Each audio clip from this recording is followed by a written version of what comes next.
Okay, now we are starting with the last segment of chapter 2, Sankhya Yoga. Here we have a very nice description of, we use the term Jnani or Yogi or Sarvasanga Sankalpa Sannyasi. Lots of names are there. In a simple English, we call it a wise person, an enlightened soul. So the Krishna gives a description of an enlightened soul. So Arjuna, having listened to all this teaching of Krishna, he now wants to know, not that he doubts what Krishna said, but he wants to know, is there any yogi around us? If so, how does he behave? How does he look like? What does he talk? So very simple, straightforward questions Arjuna is asking is. So we'll start now. Arjuna Vacha. Arjuna Vacha. Stita Pragnasya ka bhasha. Stita Pragnasya ka bhasha. Samadhistasya Keshava. Samadhistasya Keshava. Titadihi kim prabhasheta. Titadihi kim prabhasheta. Titadihi kim prabhasheta. Titadihi kim prabhasheta. Kim asita vrajeta kim. Kim asita vrajeta kim. So there are a lot of 5 questions are here. O Keshava, he says, Sita Pragnasya ka bhasha. Sita Pragnasya ka bhasha. Samadhistasya Keshava. Samadhistasya Keshava. Titadihi kim prabhasheta. Titadihi kim prabhasheta. Kimasita vrajeta kim. Kimasita vrajeta kim.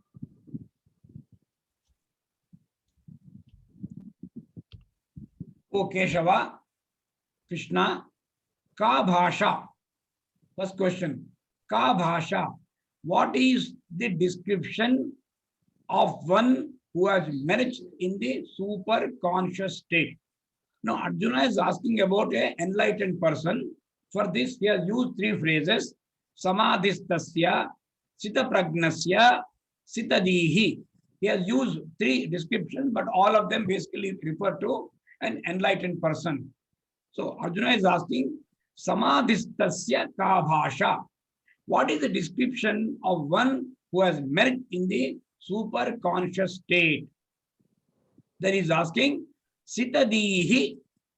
Sitadihi, again a person, enlightened person. Kim prabhasheta. How does he speak? Kim asita. How does he sit? Kim vrajeta. How does he walk? These are the questions of Arjuna. Basically, what Arjuna wants to know is, what is his nature? How does he look like? How does he speak? How does he sit? How does he walk? Now, these questions, if you look at in a literal way, they look very silly. And Krishna is standing before you. When Krishna is asking the Jnani, how does he sit? How does he walk? It appears to be meaningless. But there's a great significance in this. Because when we say speak, actually he is referring to speech. Now, speech represents all organs of action. This is a standard technique followed in our scriptures. We have 5 senses. When I want to refer to 5 senses, I don't list all of them. I simply say eyes. When I say eyes, it means all the 5 jnanendriyas. If I say hand, it means all the 5 karmendriyas. So that is a broad sense, we have to understand that. So here, speech means it represents all the organs of action. Similarly, sit. Sit actually means sitting still and reacting with oneself. That means I sit in a sort of meditation and I am only communicating, reacting with myself. That is with my inner feelings, inner thoughts. So this is a reference to our inner personality. That much meaning is there in the word sit. How does he sit? That means how does he do meditation? How is he able to still the environment? All that means. Similarly, walk. Walk symbolizes contact with the external things and external beings. So actually Arjuna is asking, how does he interact with the external world? How does he interact with the persons around him? So sit refers to how does he deal with himself. Walk means how does he interact with the outer world, external world, the problems which the world is putting on him.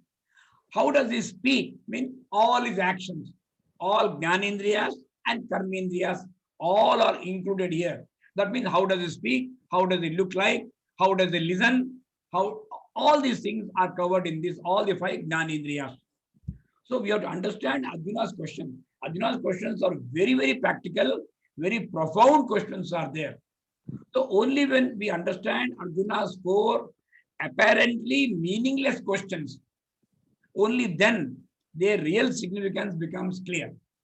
So once we understand the question properly, we will be able to appreciate the answer that will be given by Lord Krishna. So that's why I spent so much time on the 4 questions, which apparently look meaningless, but they are having great significance. So again, let us repeat those questions. Arjuna Vacha. Arjuna Uvacha. Sita Pragnasya ka bhasha. Sita Prajnasya ka bhasha. Samadhistasya Keshava. Samadhistasya Keshava. Sitadihi kim prabhasheta.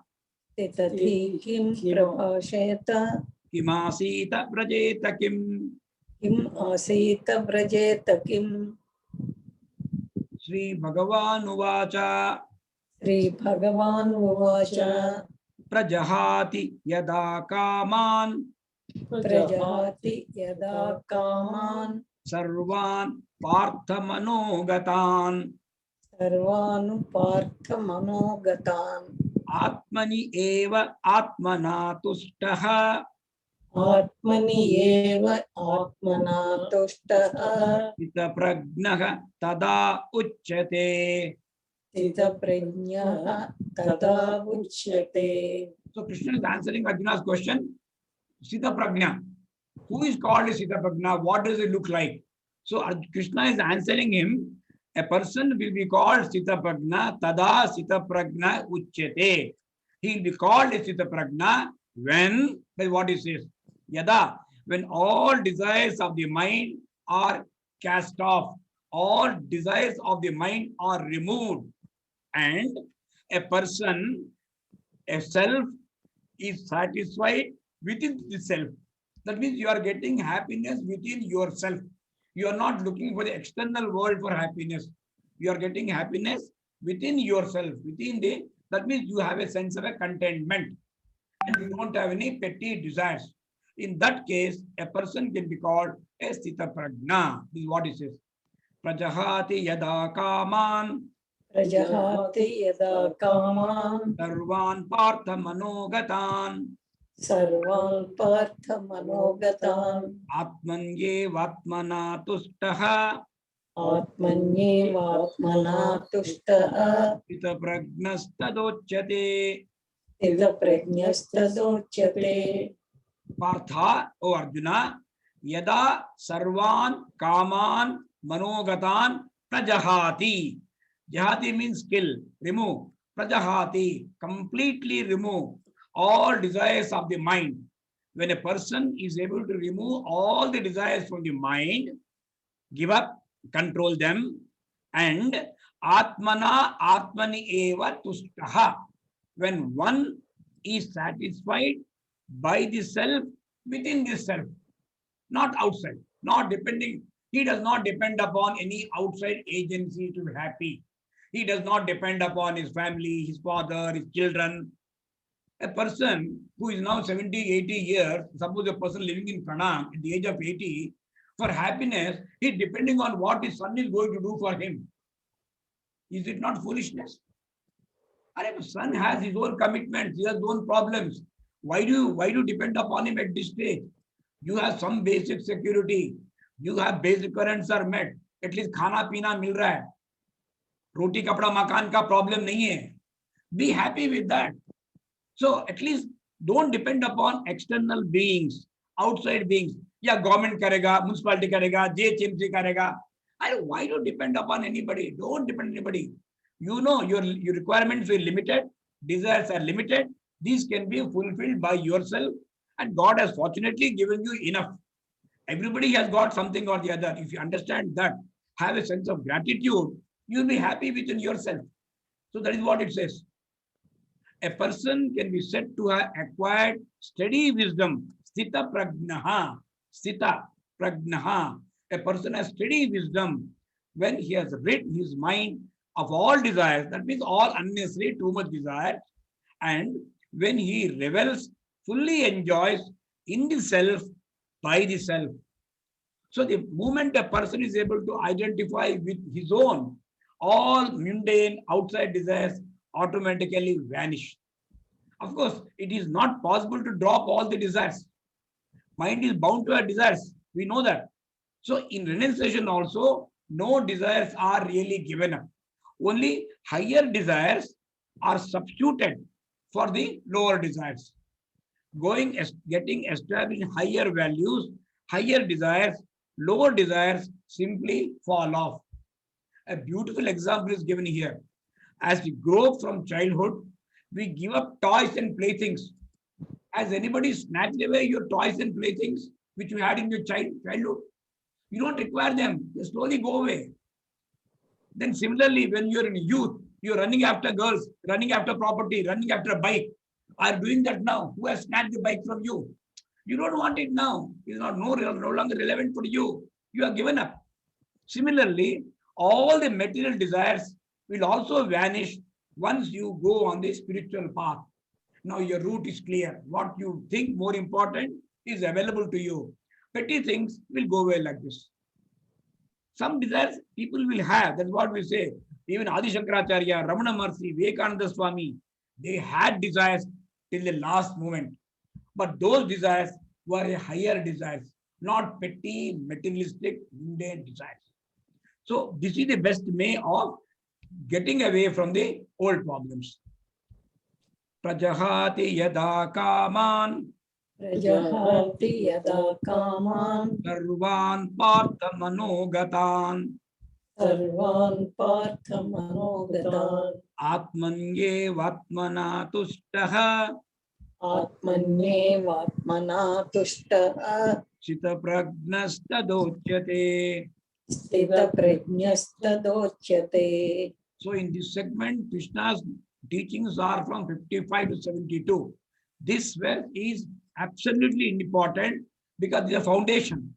If a person is able to get steady and understand really the first verse, second, third, fourth automatically follow.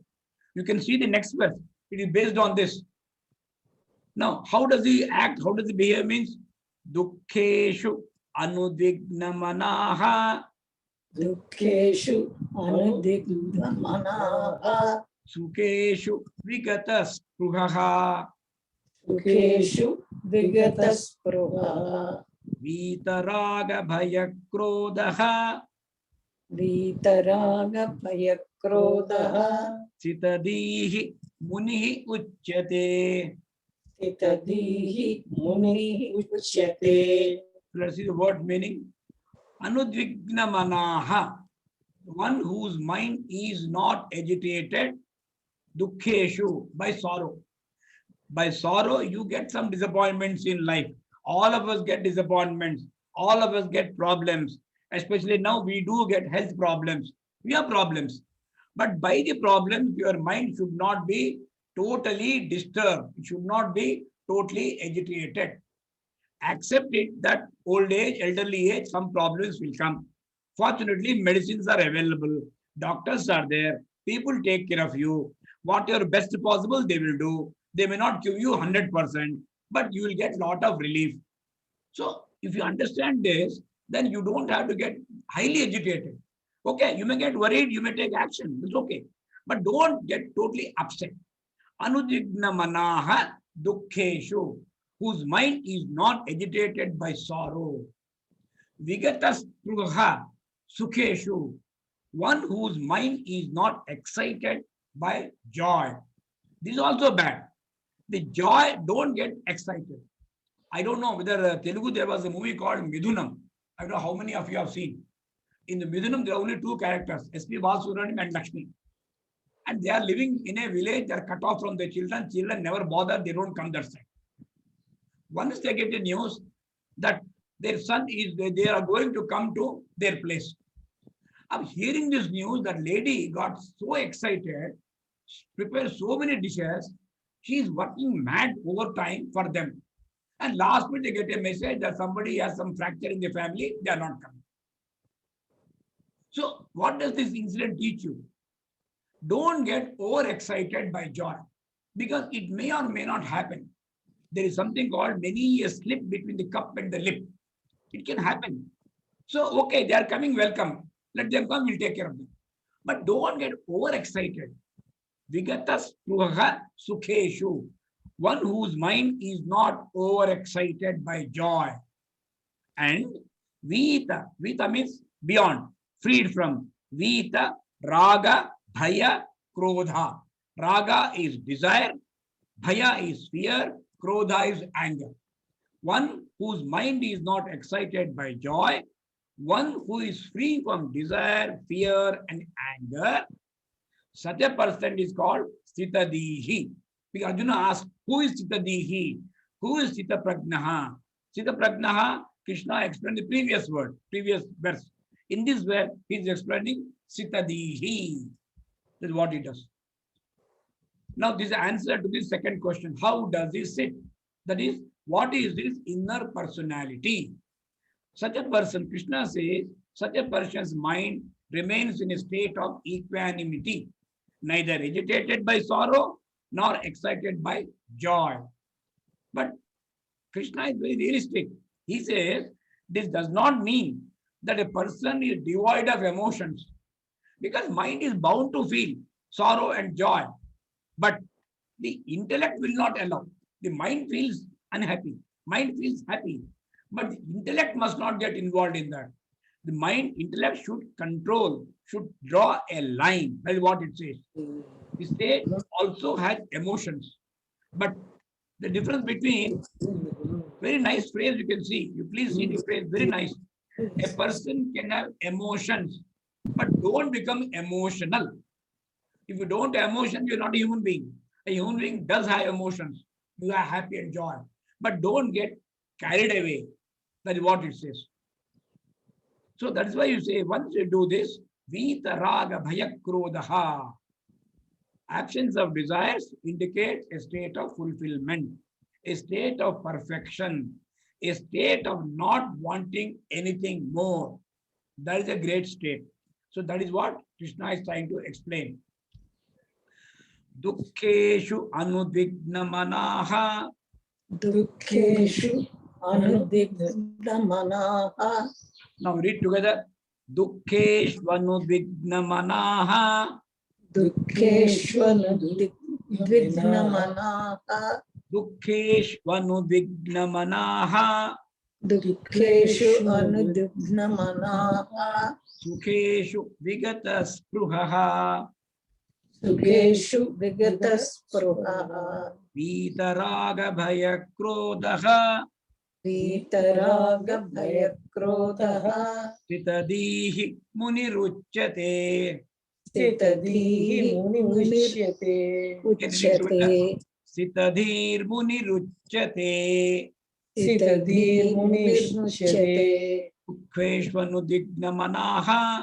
Dukkeshu anudvignamanaha. Sukheshu vigataspruhaha. Sukheshu vigataspruhaha.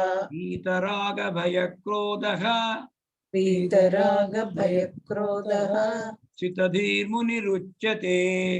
Sthitadhir muniruchyate. Now, how does a person like this behave? Yaha sarvatra anabhisnehaha. Yaha sarvatra anabhisnehaha. Tat tat prapya shubha ashubham. Tat tat prapya subha asubham. na abhinandati, na dvesti, न अभिनन्दति न द्वेष्टि tasya prajna pratisthita. तस्य प्रज्ञा प्रतिष्ठिता. Then you see the word yaha, the one person, a person. Yaha anabhisneha sarvatra. He is without attachment everywhere. Not only one place or one time. Everywhere at all times. One who is without attachment everywhere.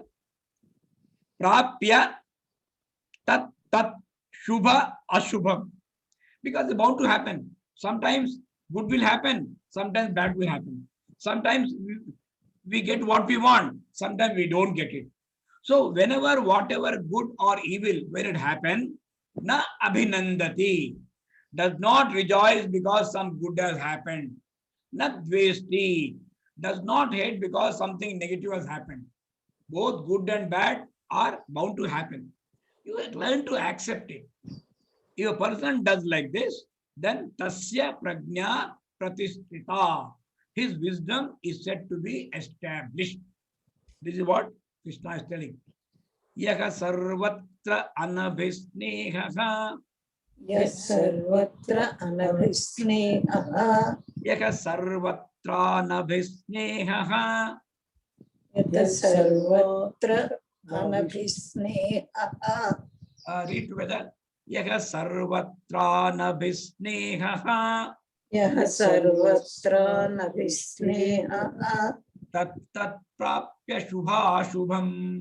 तत् प्राप्य शुभाशुभम्. Nabhinandati nadvesti. नाभिनन्दति न द्वेष्टि Tasya prajna pratisthita.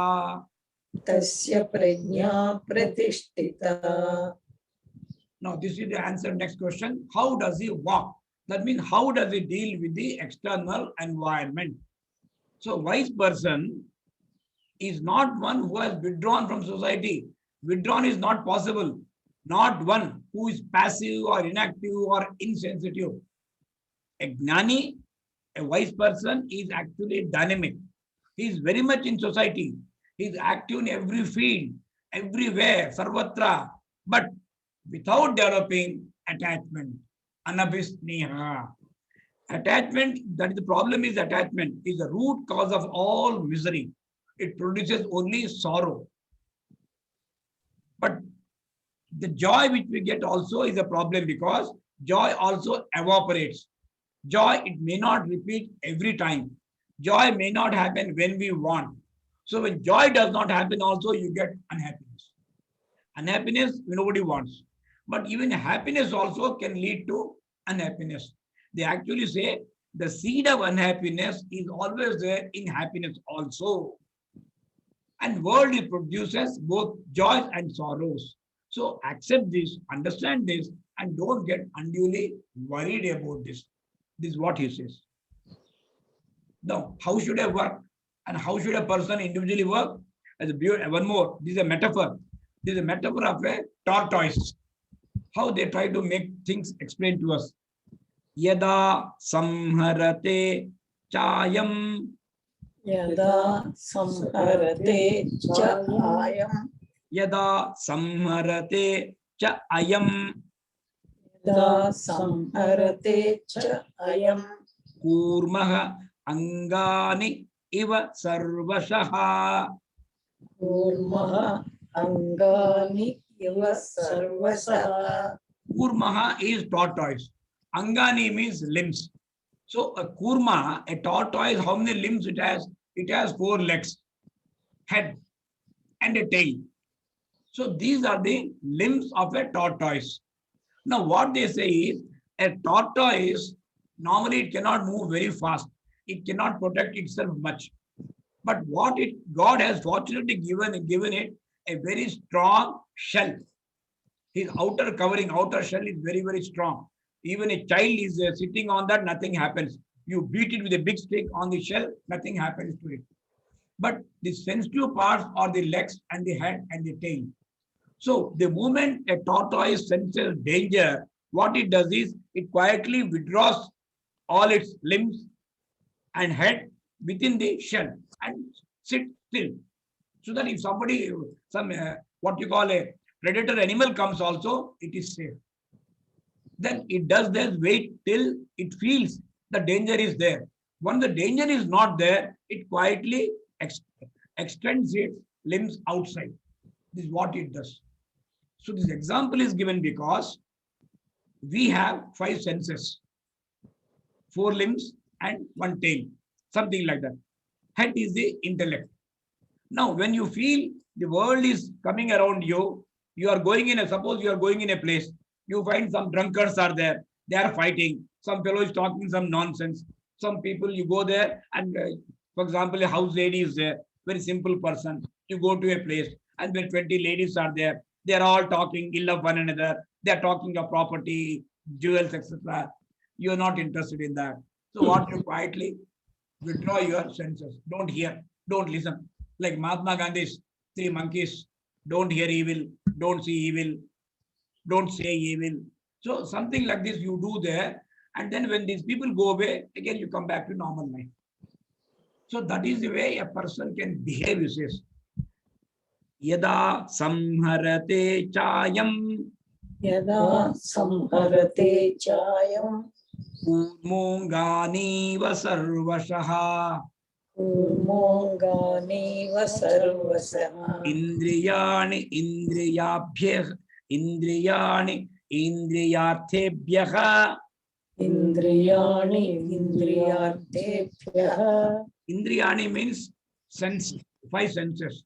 Indriyani arthebhyaha means sense objects.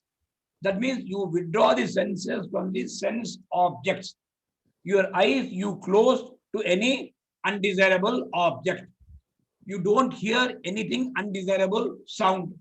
You withdraw. That means you don't allow that outside object to come and disturb your inner mind. That is what it says. Indriyani indriyarthebhyaha. You withdraw the senses from the sense object the way a tortoise is protecting itself by withdrawing its limbs within itself. If you do this, then it says, Tasya prajna pratisthita. Tasya prajna pratisthita. The person who can do like this, he is called a Sthitadihi. Yada samharate, and when a tortoise withdrawing its limbs on all the sides, similarly, a wise person withdraws his senses from the sense objects. If he is able to do, then it is said that his wisdom, prajna, is established. Prasthitaha. So this gives answer to how does he speak? How does he act, express himself? A tortoise has a hard and protective shell, I just mentioned to you. At the slightest hint of danger, it withdraws its 4 limbs and the tail into protection of its hard shell. Similarly, a wise person withdraws his 5 sense organs from the enchantments of the sense objects and seeks protection of the discriminating intellect. Intellect will guide the senses, guide the mind. So ordinary people permit their senses to run madly after attractions of the world. They want to see every object, want to hear every sound, taste every item. So when they are not permitted to do, they feel miserable and become sorrowful. When you go to a buffet dinner to a good place, suppose 40 items are there. You would like to test all the 40 items, can you take it? There may be what you call the starters, they may be called desserts in the in-between, you have rice, you have pulao, you have chapati. Can you eat everything? If you try to do that, your stomach will not permit, then you feel bad. Arey wo nahi khaya, ye miss ho gaya. You feel miserable. Why? Why should you do it? Why should you see every object? Why should you hear every sound? Why should you test every item? Your intellect will guide you here. What is your capacity? What is the requirement? Do accordingly. That is what you say. So a Kurma has a wisdom. Why I cannot have the same wisdom? This is what Krishna is asking us. Now, if you try to control yourself, see what happens. Vishaya vinivartante. Vishaya vinivartante. Niraharasya dehinaha. निराहारस्य देहिनः रसवर्जं रसोप्यस्य रसवर्ज्यं रसोऽप्यस्य परं दृष्ट्वा निवर्तते. परं दृष्ट्वा निवर्तते. Example, in our place, what happens is, it may be Vaikuntha Ekadasi or Mahashivratri or normal Ekadasi. People normally fast. A person like me who is not used to fasting, if I'm told to do fast or if decide to do fast artificially, what I will do is, I will not eat anything, I will not drink anything. But mind is only about that. My mind is thinking of what all I have missed, what all I am not taking. So this is no use. You are physically controlling yourself, but the desire to eat is still there in me. This is what it says. For example, it says, Vishaya vinivartante a niraharasya dehinaha. For abstinent man, a person, sense objects may turn away. You to throw away the sense objects, but the relish will not go. The desire to eat is not going. But when will that go? That also will go when you see the Supreme Being. If you are able to really see the Supreme Being, if your mind is able to concentrate upon that, even the desire to eat also will go away. That's why you consistently, the people do fasting, they don't even feel hunger. They don't even miss that they are doing anything. It's only a person who does not have the willpower to do, such a person will feel, he'll do fasting physically, but his mind is still there on that. So कोई पुण्य नहीं मिलेगा, फलम नहीं मिलेगा बोलता उसमें. That's what it says. A person, like for example, when you're having fever, a person having fever has no taste of food. His senses and organs may become weak, but his mind is still longing for food. His mind is still there. I am missing that. Oh, that in the family, suppose the wife is not cooperating with you, on that day she will make good paramanam and she will have. And you can't eat, you don't give you. But your mind is there. I miss unnecessary. Aaj bukhar aa gaya mujhe. I'm doing fasting today on this date. So that problem will come. Your mind is on that. So here, ahara does not mean only food for the tongue. It also means the sense objects for everything. Sense objects for the eyes, ears, nose, and skin. The corresponding object is like a ahara for that. Now, this is what they call is damaha and shamaha. The previous word talked of damaha. Now you have to see both are required. Shamaha also required. You have to restrain not only the outer craving, but you also control the internal sense organ. Only then it is called shama. Dama, shama, both are equally important. Vishaya vinivartante. विषया विनिवर्तन्ते Niraharasya dehinaha. निराहारस्य देहिनः Rasavarjam rasopyasya. रसवर्ज्यं रसोऽप्यस्य Rasopyasya. तत् रसोऽप्यस्य Param društva nivartate.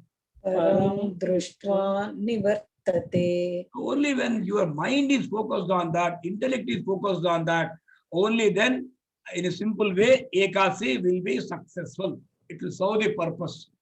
Otherwise, it is waste. Yatataha hi api kaunteya. यततः हि अपि कौन्तेय. So Krishna is giving a warning here. Yatataha api. Yatataha hi api kaunteya. यततः हि अपि कौन्तेय. Purushasya vipaschitaha. पुरुषस्य विपश्चितः. Indriyani pramathini. इन्द्रियाणि प्रमादीनि. Haranti prasabham manaha. हरन्ति प्रसभं मनः. Now Krishna is telling your senses are very, very powerful. Don't think it is easy to control them. I am telling you, your intellect should control the senses. It is not so easy. Because even for a person, even for a yogi, Mahatma, sometimes the senses will carry away their mind. The greatest story, Vishwamitra, we know. So there are, even etc., The problem is there. That's what you're trying to say. Hey Arjuna, indeed, the turbulent senses, pramathini, very powerful turbulent senses, indriyani, prasabham haranti, forcibly carry away. Not only our mind, even this mind of a striving wise man, even a practiced man is doing that, even his mind can be carried away. So you have to don't underestimate your senses. Your mind don't underestimate, because the eye is enchanted by beautiful sights. The ear is captivated by pleasing sounds. The nose is tempted by sweet smells. The tongue craves for satisfying flavors. The skin earns a pleasant touch. All these senses are equally dangerous. Because the constant demands of the senses, the mind of even a wise man striving on a spiritual path is carried away.